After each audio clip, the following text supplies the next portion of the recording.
Is Prince Harry being cut off from even more of his friends? Is Prince Andrew's eviction a step closer? And is Prince William in a lonely place? We'll answer all those and more in another great episode.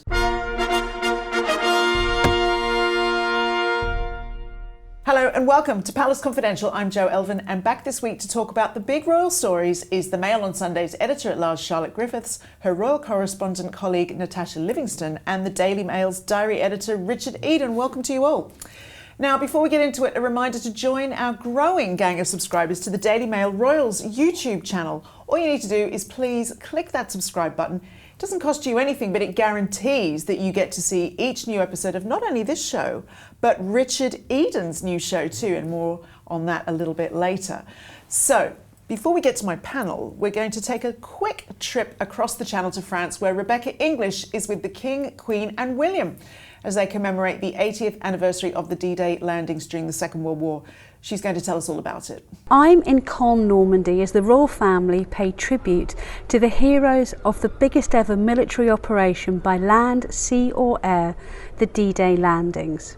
The survivors, many of whom are aged well over 100 now, are a dwindling band of brothers, which is why these 80th anniversary commemorations are so particularly poignant. King Charles, Queen Camilla and the Prince of Wales, as well as the Princess Royal, have all travelled to France to undertake further engagements marking the occasion here.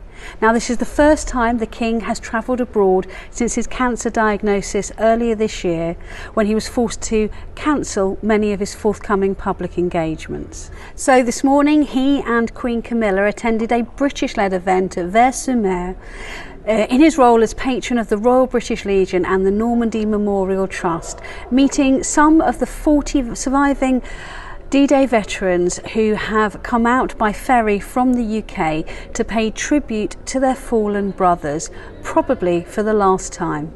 This trip to France has been significant too for the Prince of Wales, who was asked by his father to represent him at two major international events. William stood shoulder to shoulder with three presidents, Biden, Macron and Zelensky, as well as dozens of other global world leaders.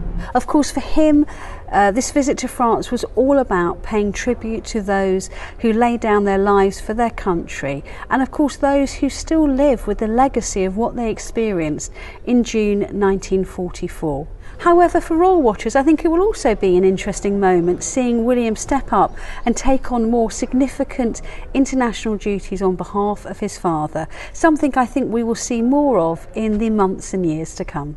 Let's bring the panel in now. Richard, obviously always a very moving event, especially on the 80th anniversary, but a real boost to see the King. It's fantastic, isn't it? I mean, how lucky are we really that we've got a king, a head of state, who is prepared to make a foreign trip, even though, you know, he is still undergoing treatment for cancer. They've had to organise his treatment around this trip. I mean, that shows his, you know, dedication to his duty and how desperate really to be there at such an important commemoration. Yeah, and it's really so moving to see how many veterans there still are and that they've made the effort to be there. It's really incredible. And Charlotte, it's another chance to see William in a more prominent role. We're really starting to get a glimpse of the future, aren't we? It's really nice because we know that William's the Prince of Wales, of course, but now he's really starting to feel like the Prince of Wales. That sounds kind of crazy because it's obvious, but we've always known him as Prince William. We've known him as a boy, but now he's like a king in waiting, and he's doing these really, like, you know, regal things and being the boss of this firm, and it's really nice to see, actually. It's incredible. Now, Natasha, we're going to do the Princess Anne section of the show a little bit earlier this week because she was the first royal to arrive, wasn't she? Yes, on Wednesday she was unveiling a statue and then she went on to deliver a speech, and she did it in English and French, which is always very impressive. And then she went on to do 3 other engagements that day, so always, you know, absolutely smashing through those engagements. Is she just always constantly trying to show the rest of them up? Is that what's going on? Isn't it typical that Princess Anne is there the day before everyone else? You know, I love that. Incredible. Well, if you do like seeing the royals in their military get-up, then make sure you check out our montage at the end of the show. Now, Natasha, before the King went to France, he was pictured hanging out with David Beckham. What's that all about?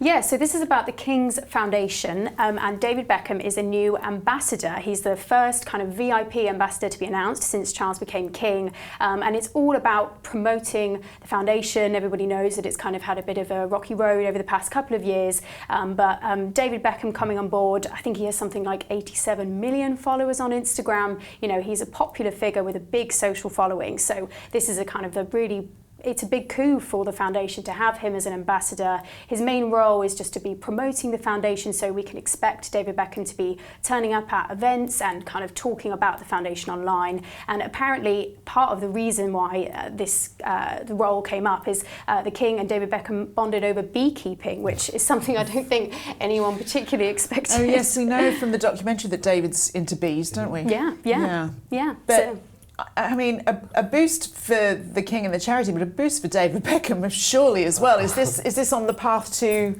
becoming Sir David Beckham, do we think? Yeah, I'm a bit cynical about this. I think David Beckham is after one thing, and that's a knighthood.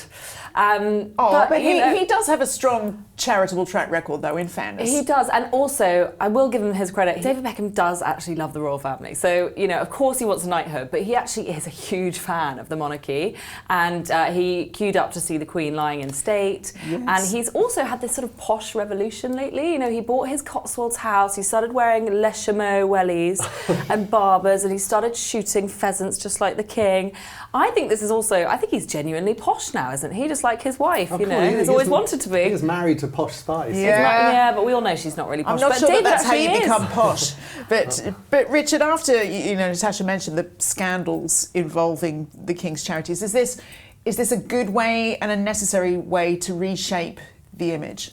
Well, it certainly attracted lots of press attention because we're all interested in David Beckham. And it was tarnished. When it was the Princess Foundation, it was tarnished by a major scandal which led to the departure of its boss, Michael Fawcett, a loyal former servant of the King. And let's recap, that scandal was a Saudi businessman had donated, I think about £1.5 million to the Princess Foundation. And then he had received an honour. He'd got an honour later on presented to him by Charles. And the implication was that, one had led to the other, that sort of thing. The police investigated it, they interviewed people, but there were no charges, and that's been put in the past. So I think this is a clean slate. It's now the King's Foundation. David Beckham's involved, so good luck to them. And we should. I just need to stress that there's no suggestion that the King was involved in any wrongdoing. No. Sorry, Charlotte. Yeah. I was just going to say, in terms of rebranding, there are companies out there that pay tens of millions of pounds to get David Beckham branding their products or their companies or their charities. So this is an amazing boost for the King. It's David Beckham who's the most famous guy in the country, probably, other than the King himself. The King, yeah. Moving on, Natasha, there was a lot of discussion earlier this week about whether or not Catherine would be reviewing the Irish Guards this weekend. What is the latest? So, to be honest, it's the news that we were kind of expecting. As she's still undergoing her treatment for cancer, she will not be attending. And it's disappointing news. Everyone would love to see her, but it is kind of what we were expecting, in that we have no update from Kensington Palace as to when she will be returning to royal engagements. So, for the time being, she's just resting and recovering at home. How long do we think it will be before we see the princess? Well, it was great hearing Prince William yesterday talking to veterans in Normandy, saying that Catherine is getting better. So that's news we all want to hear. Wouldn't it be lovely if she did make an appearance at Trooping the Colour the weekend after next? I think it's unlikely because the palace has made clear she won't resume public duties until she's got the green light. So. I think we shouldn't expect that. Or put pressure on her, of course. Now, to a piece, Richard, about Prince William now, where royal correspondent Sean Coughlin said from the BBC that he talks about Prince William being in a lonely place. Yeah, it's an interesting comment. It was actually made by Richard Palmer, the royal commentator expert, and he was referring to the fact that Prince William is in that awful position of having his wife and his father receiving cancer treatment at the same time. That's what he meant really by a lonely place. So I'm sure it does feel like that. Hopefully William feels the support of all the family, which I think they have tried to rally round as much as possible. And we've talked about that quite a bit on this on this programme. And then he was talking about what next, but obviously main concern for William is that his wife recovers. Indeed. Well, if you do like Richard's opinions, and we know thousands of you do, it's time to remind you that our Richard has got his own new show. If you missed it, here's a clip. For someone like Catherine, who has only ever given one interview, you know, imagine what that was like to have your intimate conversations with your brother-in-law and his wife or his prospective wife published in a book for commercial gain. You know, it's quite easy to sort of underestimate how appalled she would have been that, you know, conversations that she would have always assumed would remain private, or jokey comments or something like that, then appeared in the book. You know, in Harry's memoirs, it was sort of reasons for why Meghan had fallen out with Catherine or whatever, and this attempt to portray her negatively, to make it look like it was all Catherine that was driving Meghan away. It must have been so hurtful. Richard Eden, you're just getting so starry and grand for us now. Tell us about this new show, and for those worrying in the comments, does this mean you will not be joining us on Palace? No, I'll still be here. I'll still be good. here. You can't get rid of me. No, the thing about this programme that's so great is we have lots of ground to cover, don't we? We want to cover all the week's big royal events. So the new programme, Eden's Royals, is a chance to just go more in depth on one particular subject. The first programme is all about Catherine and her transformation from the home counties girl, Kate Middleton, to beloved Princess of Wales. So you know, that's hopefully will be an interesting watch for people. Well, then do check out Eden's Royals on the Daily Mail Royals YouTube channel. There'll be a new one up the week after next. To my panel now, and I wanted to discuss something from our former colleague Kate Middleton, who's written about the so-called Siege of Royal Lodge between the King and his brother Prince Andrew.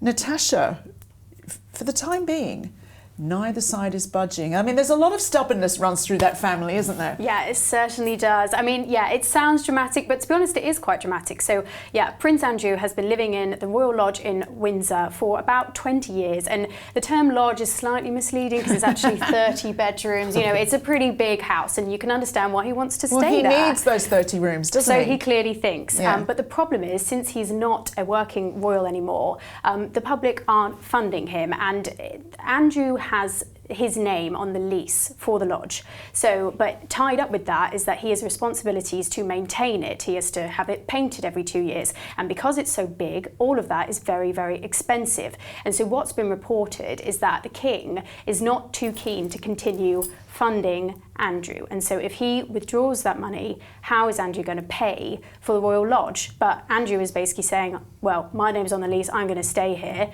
The King is saying, well, I don't want you here. Maybe you can go to Frogmore Cottage, where the Duke and Duchess of Sussex used to live, which is a bit smaller. But as we can see, he's not moved. So it's a stalemate.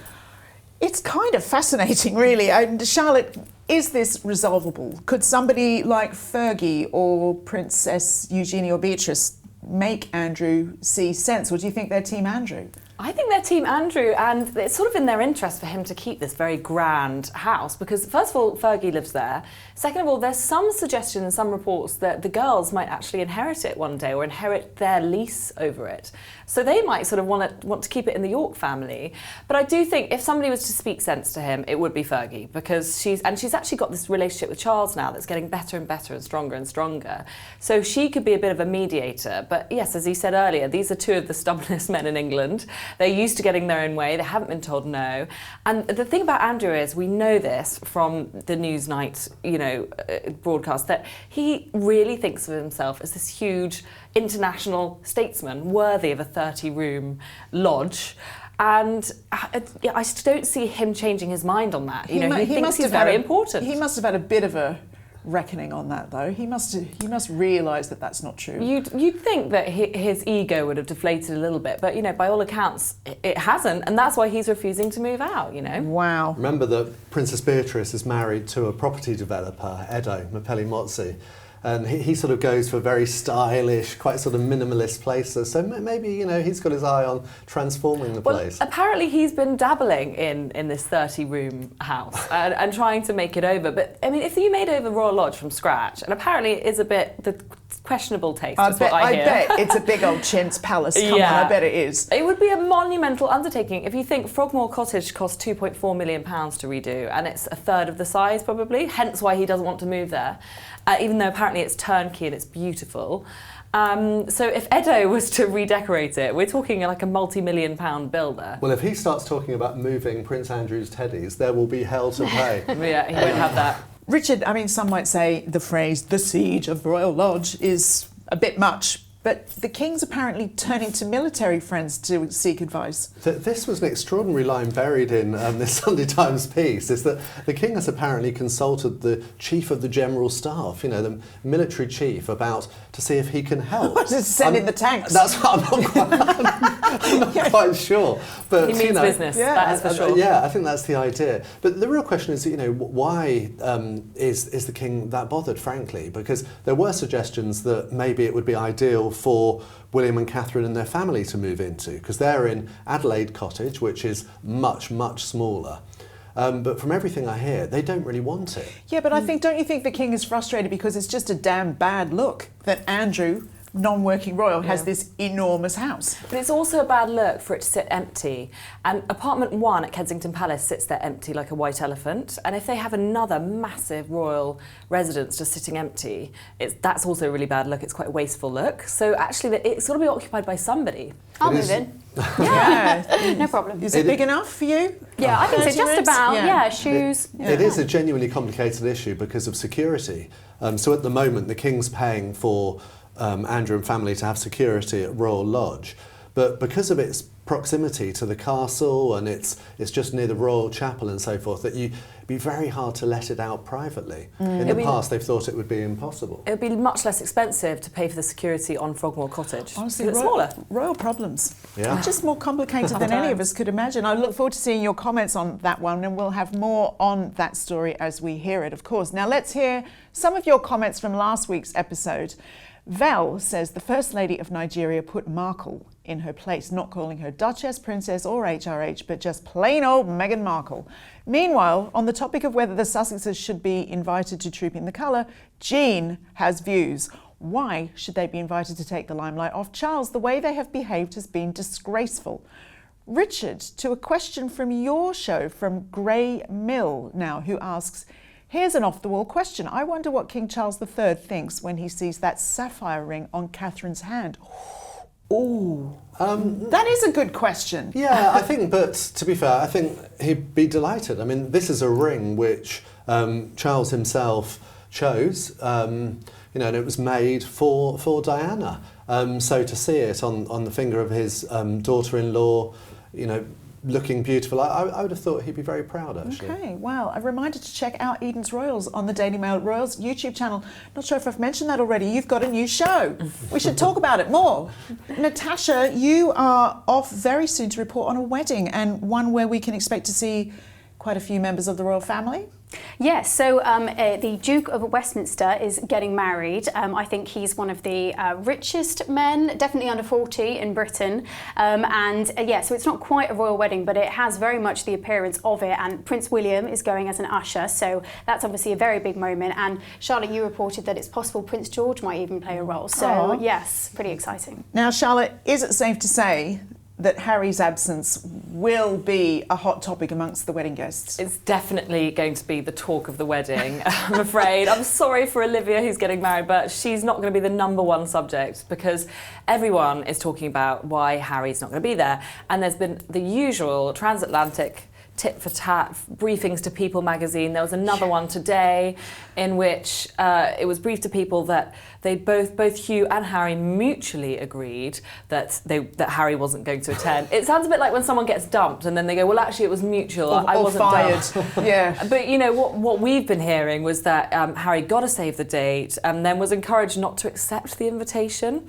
And then he by whom? By Hugh's sort of friends and associates. But this is what I mean. There's a lot of hearsay and tit for tat, and it is just a hot piece of gossip, basically, and no one can quite get to the bottom of it, because although we're getting briefings from People magazine, supposedly from sources close to Harry, nobody's actually said what exactly has happened behind the scenes for Harry to turn down the invitation. Well, Richard, you've written about this in your royal newsletter this week. Gosh, we keep you busy these days, don't we? that Harry's absence is a sign that he's further and further from his old UK friends. Look, whatever the truth of the invitation, whether he was invited, he wasn't, blah-de-blah, the truth is, him not being there tomorrow is a big moment. Because Harry did, some of his old friends drifted away after he started going out with Meghan, but Hugh, the Duke of Westminster, didn't. He stayed friends, and this was shown by the fact that he agreed to become godfather to Prince Archie. So the fact that Harry has not come back, even for his wedding, is very significant. And I do point out in my piece, it does have worrying echoes for me of the way that Meghan has become estranged herself from her own family. You might remember how few members of her family were present at the royal wedding. Remember that Harry hasn't even met his father-in-law. So for me, I do find it slightly disturbing, frankly. What do you make of the reports in People magazine, Natasha? Who's feeding those in? Is it the Sussexes seem so obsessed with getting their message out there, and even something as like just a friend's wedding? Honestly, even as a royal correspondent, it is far from clear for me as to what the situation is, because as Charlotte mentioned, throughout when these stories are reported, whenever it involves Prince Harry, there's just various different versions of what's happened. It's the same when Prince Harry was reported to have spoken to his father about his 75th birthday. There were about 5 different versions about what happened there. So honestly, I don't know what to believe. As recollections may vary every single time. There's an event involving Prince Harry. Now, is this an awkward question for you? But I know that you know some of Harry's friends. I mean, what's the scuttle? Is it like, it's one thing falling out with your family, but if actually you're now falling out with friends upon friends, is it maybe time to have a look at yourself? I know, he must sit there in Montecito and think, I'm only really friends with Mark Dyer. So there's this guy called Mark Dyer who's a sort of godfatherly figure in his life. He appears to be the only one of Harry's friends that's still in regular, really close contact with him. There are some others, but some of them got pushed away because they weren't trusted. Some of them got in trouble because they, expressed some less than positive comments about Meghan early on. Some have just drifted away. Some are furious with him because they also are friends with Prince William and they've taken William's side. And you've got to think, in Montecito, I'm not really speaking to my father, I'm not speaking to my brother, none of my friends. There's got to be a wake-up call moment for Harry at some point. I hope there is, because it's very isolating. It's really sad.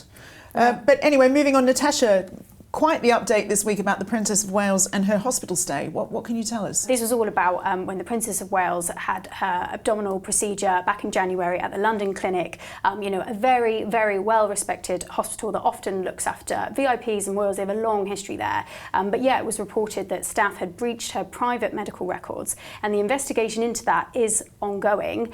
We don't know if any staff have been fired or what the situation is there. But experts told the Mail on Sunday they believe that staff may have been caught through a decoy file which would have been set up by hospital management. So, because normally data breaches, that people don't know that they've even happened. So what would have happened here, they think, partially to protect the Princess of Wales's data, is they could have had a file with her real data under a different name, and then another file with her real name but with fake data, and that's the one that could have been accessed. Oh my gosh, so it's like an entrapment. It's possible that's how they were caught, because bosses were checking this decoy file saying, are members of staff, because they know she's at the hospital, are they, breaking, the law and checking the file. It's a horrible thought. Now, Richard, another great story this week. I can't imagine that our late Queen would relish being sort of regarded as a life coach. But according to a new interview from Fergie, it sounds like she was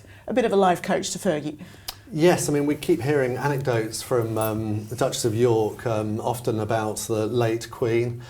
Obviously, we're not going to hear another version of events now, are we? But this is one where she allegedly gave some advice saying, just be yourself. That's what you need to be. But I haven't really noticed that Fergie's ever been anything other than herself, has she?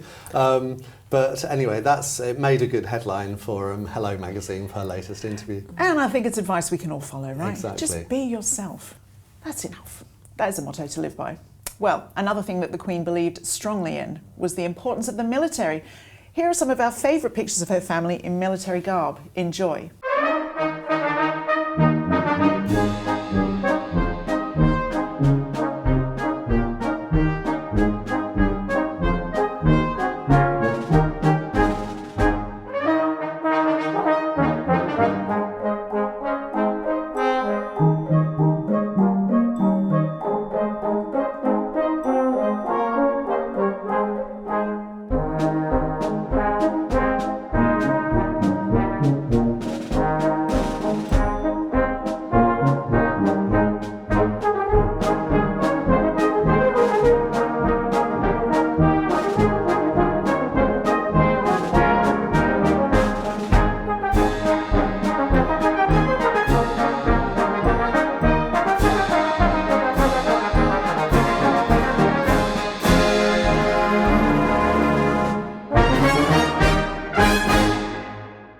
Hope you enjoyed those. A reminder to check out Richard's new show, Eden's Royals, on this very channel. My thanks to Charlotte, Natasha, Richard, and to you for watching. We will see you next week. Bye-bye.